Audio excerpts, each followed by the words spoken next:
Hello नमस्कार दोस्तों, स्वागत है आप सभी का। और आज है 11 अगस्त। आज हम आपके लिए लेकर आए हैं 11 अगस्त का इम्पोर्टेंट करंट अफेयर्स। तो आज हम बात करेंगे 11 अगस्त के आपके इम्पोर्टेंट करंट अफेयर्स के बारे में। साथ ही हम उनसे संबंधित 11 अगस्त से संबंधित जो भी यहाँ पर इम्पोर्टेंट प्रश्न बनेंगे और साथ ही उनसे संबंधित जो इम्पोर्टेंट फैक्ट होंगे वो भी हम यहाँ पर डिस्कस करेंगे। तो आज की क्लास में हम 11 अगस्त के इम्पोर्टेंट प्रश्नों के साथ करंट अफेयर्स के इम्पोर्टेंट प्रश्नों के साथ साथ इम्पोर्टेंट फैक्ट भी यहाँ पर डिस्कस करेंगे। और ये सभी प्रश्न आपको सभी प्रतियोगी परीक्षाओं के लिए उपयोगी होंगे। साथ ही आपको पीडीएफ भी इसका मिल जाएगा। पीडीएफ की लिंक आपको डिस्क्रिप्शन पर मिल जाएगी, वहाँ से आप पीडीएफ भी इसका डाउनलोड करके अपना रिवीजन और नोट्स बना सकते हैं। तो सबसे पहले शुरू करते हैं। हमारा पहला प्रश्न है कि केंद्र सरकार ने देश में सैन्य उत्पादन बढ़ाने हेतु बाहर से आने वाले कितने उपकरणों के आयात पर प्रतिबंध लगाने का फैसला लिया है। तो केंद्र सरकार ने देश में सैन्य उत्पादों को बढ़ावा देने के लिए बाहरी आयात पर प्रतिबंध लगाया है। तो यह कितने उपकरणों पर यह प्रतिबंध लगाया गया है। तो यहाँ आपका आंसर है 101, यानी यहाँ पर आपका डी ऑप्शन राइट आंसर होगा। तो 101 उपकरणों पर आयात पर प्रतिबंध लगाया गया है अपने उत्पादों को बढ़ावा देने के लिए। तो यहाँ हम बात करेंगे तो केंद्र सरकार ने 101 रक्षा उपकरणों के विदेश से आयात पर रोक लगाने का फैसला लिया। अब ये रक्षा उपकरण आत्मनिर्भर भारत योजना के तहत देश में ही बनाए जाएंगे। जिन उपकरणों का भारत में निर्माण किया जाएगा उनमें artillery guns, assault rifle, corvettes, sonar system, transport aircraft, HCLCH और रडार समेत कई अन्य जरूरी उपकरण शामिल हैं। रक्षा मंत्री ने यह कहा कि प्रधानमंत्री नरेंद्र मोदी के आत्मनिर्भर भारत की अवधारणा के लिए जो 5 स्तंभ हैं उसमें अर्थव्यवस्था, इंफ्रास्ट्रक्चर, व्यवस्था और भूगोल और मांग को आधार बनाया गया है। तो भारत ने आत्मनिर्भर बनाने के लिए यह फैसला लिया है कि 101 जो रक्षा उपकरण हैं उनका स्वयं निर्माण किया जाएगा और बाहर से उनके आयात पर रोक लगाई गई है। नेक्स्ट क्वेश्चन है MSME सक्षम पोर्टल किसने लॉन्च किया है। तो MSME सक्षम पोर्टल लॉन्च किया गया है। यह किसके द्वारा लॉन्च किया गया है। तो यहाँ आपका बी ऑप्शन राइट आंसर होगा। सिडबी ने यह लॉन्च किया है, जिसको हम SIDBI के नाम से भी जानते हैं। तो यह जो है इसने सक्षम पोर्टल के जरिए छोटे कारोबारियों को मदद देने के लिए यह किया है। यदि हम बात करें MSME की तो इसका फुल फॉर्म होता है micro small and medium enterprises, और सूक्ष्म लघु मध्यम उद्यम भी इसको कहा जाता है। स्थापना हुई थी MSME की 2007 में, मुख्यालय है नई दिल्ली में।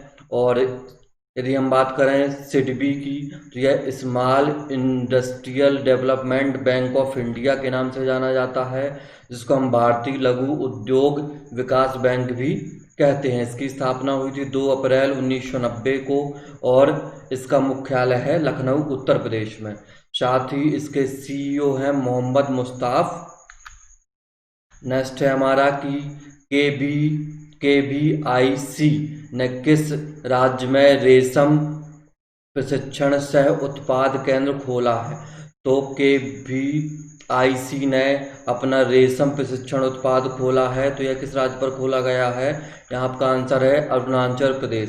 तो अरुणाचल प्रदेश में KVIC क्या है। तो khadi and village industrial commission, जिसको हम खादी और ग्राम उद्योग आयोग के नाम से भी जानते हैं।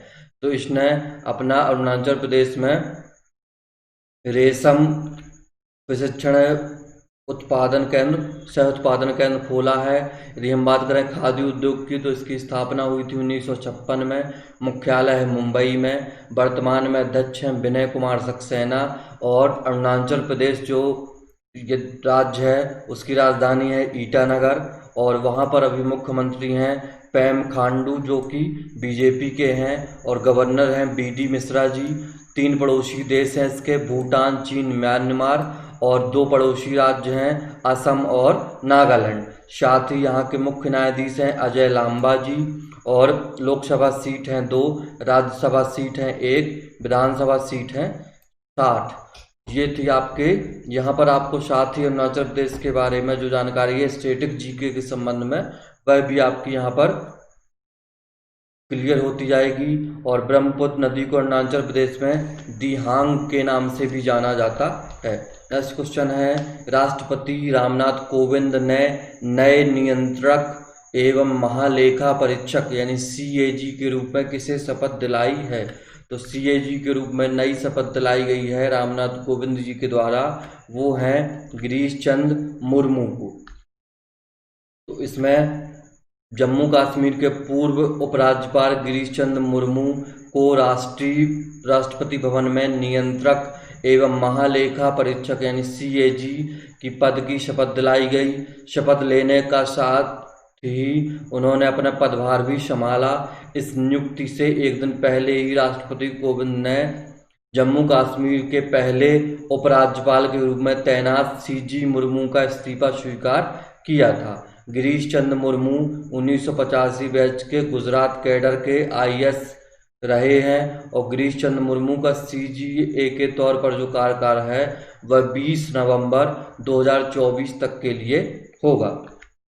नेक्स्ट क्वेश्चन है, फ्लिपकार्ट ने किस राज्य की वन डिस्ट्रिक्ट वन प्रोडक्ट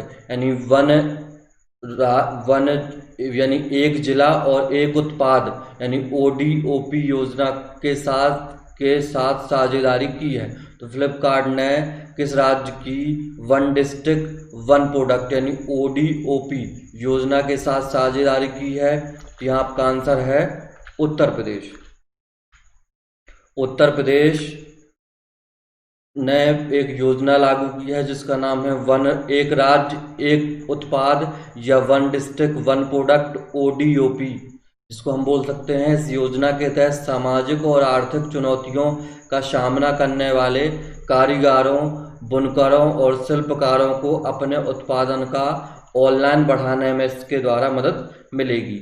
यदि हम बात करें उत्तर प्रदेश से संबंधित स्टैटिक जीके के संबंध में, तो उत्तर प्रदेश की राजधानी है लखनऊ, मुख्यमंत्री हैं योगी आदित्यनाथ जो कि बीजेपी के हैं, और गवर्नर हैं आनंदीबेन पटेल, मुख्य न्यायाधीश हैं गोविंद माथुर। राजकीय पशु हैं बारहसिंगा, राजकीय पक्षी है सारस, राजकीय फूल है पलाश का, और राजकीय वृक्ष है अशोक। लोकसभा सीटें हैं 80, राज्यसभा सीटें हैं 31, और विधानसभा सीटें हैं 404। एक पड़ोसी देश है नेपाल। उत्तर प्रदेश की सीमा 8 राज्यों से लगती है, जिसमें उत्तराखंड, हिमाचल प्रदेश, हरियाणा, राजस्थान, मध्य प्रदेश, छत्तीसगढ़, झारखंड और बिहार। साथ ही उत्तर प्रदेश की जो सीमा है वह भारत की राजधानी दिल्ली के साथ भी लगती है या उसको स्पर्श करती है।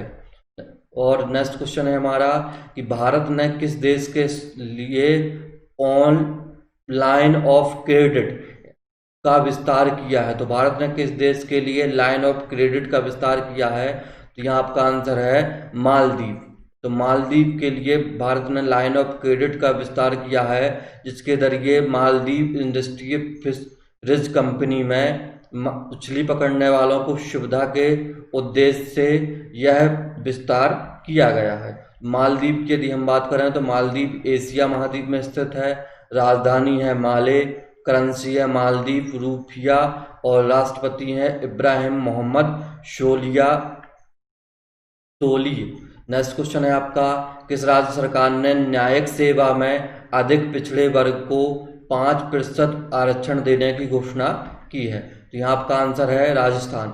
राजस्थान ने न्यायिक सेवा में भी 5% जो पिछड़ा वर्ग है उसको आरक्षण देने की घोषणा की है। यहाँ पर हम देखेंगे, यदि हम यहाँ पर बात करें राजस्थान के स्टैटिक जीके के संबंध में, तो राजधानी है जयपुर, मुख्यमंत्री हैं अशोक गहलोत जो कि कांग्रेस के हैं, गवर्नर हैं कलराज मिश्रा, और मुख्य न्यायाधीश हैं इंद्रजीत मोहंती। 5 पड़ोसी राज्य हैं मध्य प्रदेश, गुजरात, हरियाणा, उत्तर प्रदेश और पंजाब। लोकसभा सीटें हैं 25, राज्यसभा सीट हैं 10 और विधानसभा सीट हैं 200। साथ ही भारत का जो सबसे बड़ा रेगिस्तान है थार का रेगिस्तान, वह भी राजस्थान में है। कर्क रेखा जिन राज्यों में से होकर गुजरती है भारत के, उनमें राजस्थान का नाम भी है। साथ ही राजस्थान के अलावा कर्क रेखा भारत के 7 और राज्यों से होकर गुजरती है, जिनमें गुजरात और मध्य प्रदेश, छत्तीसगढ़, झारखंड, पश्चिम बंगाल, त्रिपुरा और मिजोरम भी शामिल हैं। नेक्स्ट क्वेश्चन है आपका, बीसीसीआई ने IPL 13 के लिए किस कंपनी के साथ टाइटल स्पॉन्सरशिप समझौता रद्द किया है? तो बीसीसीआई ने IPL का जो मैच था उसके स्पॉन्सरशिप के लिए जो समझौता था उस किसके साथ, किस कंपनी के साथ उसको रद्द किया है? तो यहाँ आपका आंसर है वीवो। ठीक है, तो वीवो के साथ जो समझौता था उसको बीसीसीआई ने रद्द किया है। यदि हम बात करें बीसीसीआई के बारे में, तो बीसीसीआई भारत में जो क्रिकेट मैच होते हैं उनको रेगुलेट करता है, जिसको हम board of control for cricket in India के नाम से या बीसीसीआई के नाम से जानते हैं, जिसको हम भारतीय क्रिकेट नियंत्रण बोर्ड के नाम से भी जानते हैं। इसकी स्थापना हुई थी 1928 में। मुख्यालय है मुंबई में। अध्यक्ष हैं सौरव गांगुली। बीसीसीआई के जो CEO हैं वह हैं राहुल जौहरी और उपाध्यक्ष हैं महिम वर्मा और सचिव हैं जय शाह, और पुरुष जो क्रिकेट कोच हैं वह हैं रवि शास्त्री, और महिला जो क्रिकेट कोच हैं वो हैं WB रमन। नेक्स्ट क्वेश्चन है आपका, NHAI ने किस IIT के साथ समझौता किया है? तो NHAI ने दिल्ली IIT के साथ समझौता किया है। यदि हम बात करें NHAI के बारे में, तो यह है आपका national highway authority of India, जिसको हम भारतीय राष्ट्रीय राजमार्ग प्राधिकरण के नाम से भी जानते हैं। इसकी स्थापना हुई थी 1995 में। मुख्यालय है नई दिल्ली में। अध्यक्ष हैं सुखबीर सिंह सिद्धू। नेक्स्ट क्वेश्चन है आपका, राष्ट्रीय हथकरघा दिवस निम्न में से किस दिन मनाया जाता है? तो राष्ट्रीय हथकरघा दिवस मनाया जाता है आपका 7 अगस्त को। इसका जो यह 5वां संस्करण मनाया गया है 7 अगस्त 2020 को। इसका जो मुख्य उद्देश्य है वह हथकरघा कारीगरों को सम्मानित करना है और देश के हथकरघा उद्योग पर प्रकाश डालना है। राष्ट्रीय हथकरघा दिवस के द्वारा भारत के सामाजिक आर्थिक विकास पर हथकरघा उद्योग के योगदान तथा कारीगरों की आय में वृद्धि किए जाने पर भी फोकस किया जाएगा। नेक्स्ट क्वेश्चन है आपका, प्रधानमंत्री नरेंद्र मोदी ने हाल ही में वीडियो कॉन्फ्रेंसिंग के जरिए कृषि अवसंरचना कोष यानी एग्रीकल्चर इंफ्रास्ट्रक्चर फंड के तहत कितने लाख करोड़ रुपए की वित्त पोषण सुविधा को लॉन्च किया है? यहाँ आपका आंसर है बी ऑप्शन राइट आंसर है आपका 1 लाख करोड़ रुपए। तो इसके द्वारा यह वित्त पोषण सुविधा जो है किसानों को राहत देने के लिए की गई है 1 लाख करोड़ रुपए की। इसमें प्रधानमंत्री जो PM किसान निधि है, PM किसान निधि स्कीम के जरिए इसकी 6ठी किस्त जारी की गई है। केंद्र सरकार ने कोरोना के कहर के बीच किसानों को राहत दी है, जिसमें इस योजना के अवधि को 2020 से 2029 होगी और इस कार्यक्रम के दौरान प्रधानमंत्री ने लगभग 8.5 करोड़ किसानों को 17,000 करोड़ रुपए की PM किसान योजना के तहत 6ठी किस्त जारी की है।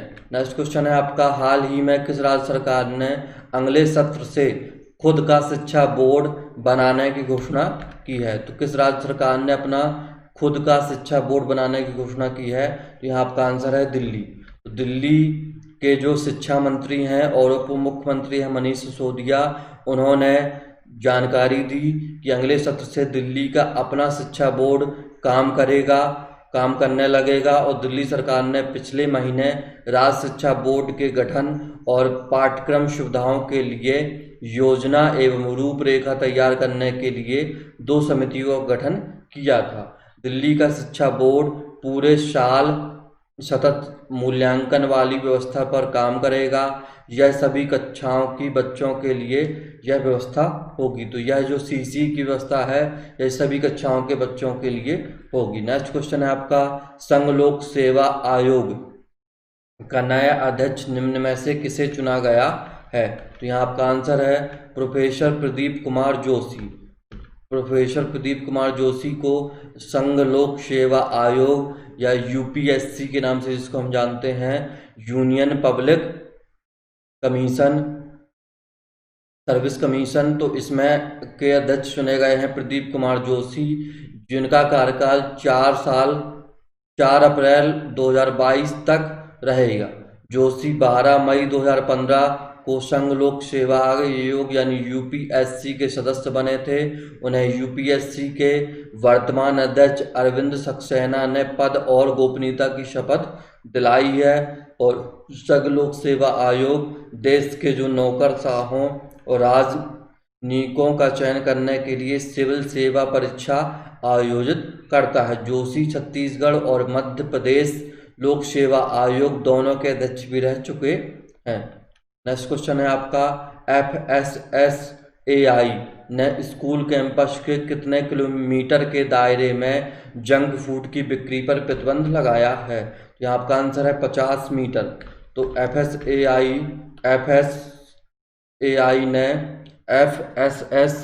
ने स्कूल कैंपस के 50 मीटर के दायरे में जंक फूड की बिक्री पर प्रतिबंध लगाया है, जिसमें स्कूली बच्चों के स्वास्थ्य के मद्देनजर यह घोषणा की गई है। अब स्कूल और कॉलेजों के जो परिसर और कैंटीन में जंक फूड है वो नहीं बेचे जाएंगे। और इसमें FSSAI ने सुरक्षा एवं मानक अधिनियम 2019 के शीर्षक के साथ यह पहल को नवंबर 2019 में जारी किया था। इस पहल के साथ स्कूल परिसर को ईट राइट स्कूल में परिवर्तित किया जाएगा। नेक्स्ट क्वेश्चन है आपका, ट्रैफिक सिग्नल पर महिला प्रतीक चिन्ह अंकित करने वाला पहला शहर बना है। तो पहला शहर बना है आपका मुंबई, जिसने ट्रैफिक सिग्नल पर महिला प्रतीक चिन्ह अंकित किया है। तो ट्रैफिक सिग्नल पर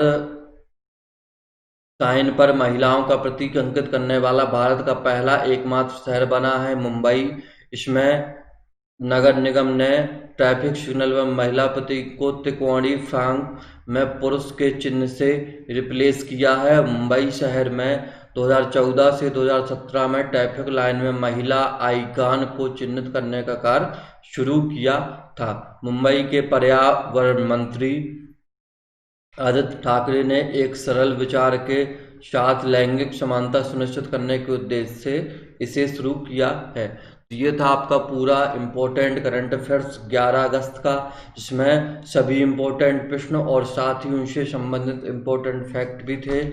और आपको इसका PDF डिस्क्रिप्शन पर लिंक मिल जाएगी, वहां से आप PDF भी इसका डाउनलोड कर सकते हैं। साथ ही आप हमारे टेलीग्राम चैनल पर जुड़कर भी सभी PDF और नोटिफिकेशन एक साथ प्राप्त कर सकते हैं। साथ ही आप हमारे इस YouTube चैनल को सब्सक्राइब करके बेल आइकन दबाना न भूलें, जिससे आपको हर इम्पोर्टेंट नोटिफिकेशन मिलता रहेगा। और यदि आपको आज का वीडियो अच्छा लगा तो हमारे इस वीडियो में कमेंट करें और साथ ही इसको अधिक से अधिक लोगों को शेयर करें, जिससे उनको यह उपयोगी हो सके और उनके लिए एक मददगार वीडियो यह बन सके। तो आपका सभी का धन्यवाद। जय हिंद, नमस्कार।